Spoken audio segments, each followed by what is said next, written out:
Well, of course it's full of words, Mr. Russell. It is about words, about thinking. A subject which interests, well, most readers. Now, what do you mean Rue Morgue lacks action and imagery? What do you call... wait. Yeah. Of Madame L'Espagne, no traces were here seen, but an unusual quantity of soot being observed in the fireplace. A search was made in the chimney, and, horrible to relate, the corpse of the daughter, head downward, was dragged therefrom, it having been forced up the narrow aperture for a considerable distance. The party made its way into a small paved yard in the rear of the building, where lay the corpse of the old lady, with her throat so entirely cut that, upon an attempt to raise her, the head fell off.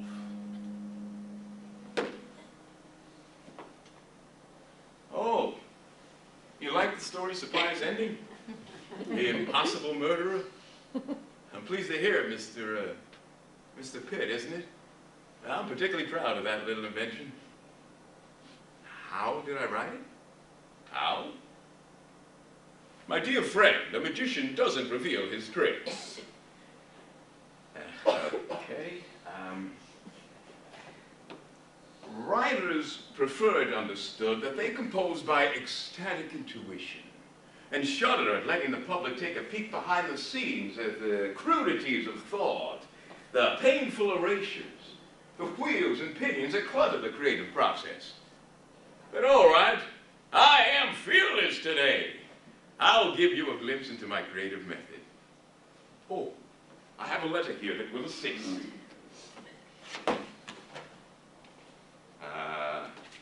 Somewhere.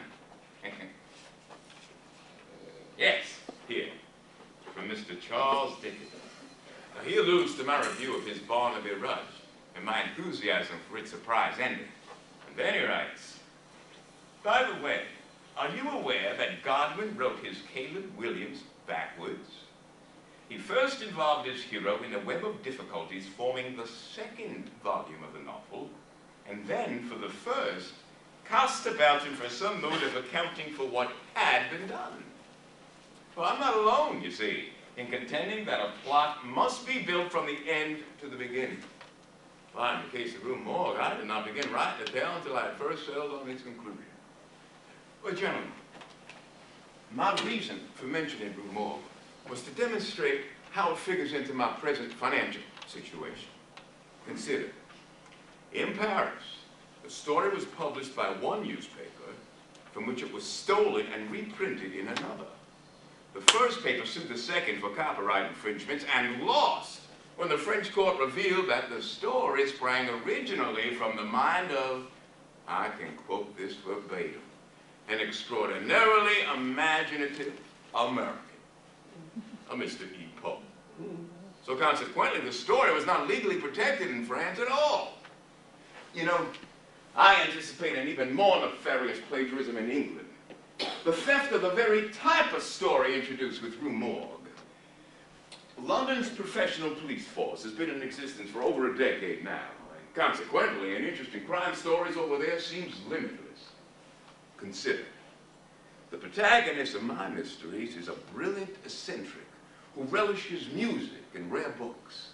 A thinker who is oft-seen settling into a comfortable chair with a generous partner there to facilitate his concentration as he solves crimes that baffle the police.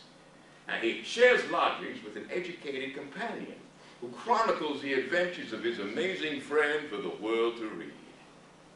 Mark my words. Someday some Englishman will take my formula and claim it as his own. What? I'm sorry, but... Well, no. I'm not responsible to a wife or family at present. My dear wife, as you may know, died last year of a lingering illness.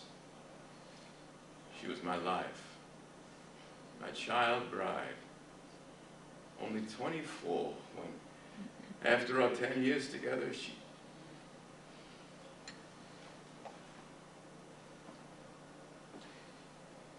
They all thought I would die with her.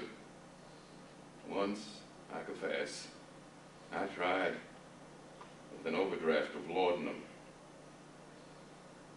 I would steal out at nights, sometimes in my stocking feet so not to wake the house, even in the snow, to lie with her for hours at her berry vault. I was a child, and she was a child, in a kingdom by the sea. But we loved with a love that was more than love. I and my Annabel Lee, with a love that the winged seraphs of heaven coveted, her and me. And this was the reason that long ago in this kingdom by the sea, that a wind came out of a cloud by night, chilling and killing my Annabel Lee, so that her highborn kinsman came and bore her away from me, to shut her up in a sepulchre in this kingdom by the sea. But our love, it was stronger by far than the love of those who were older than we, of many far wiser than we. And neither the angels in heaven above nor the demons down under the sea can ever dissever my soul from the soul of the beautiful Annabel Lee. For the moon never beams without bringing me dreams of the beautiful Annabel Lee. And the stars never rise, but I feel the bright eyes of my beautiful Annabel Lee. And so, all the night time, I lie down by the side of my darling, my life and my bride, in the sepulchre there by the sea, in her tomb, by the soundings.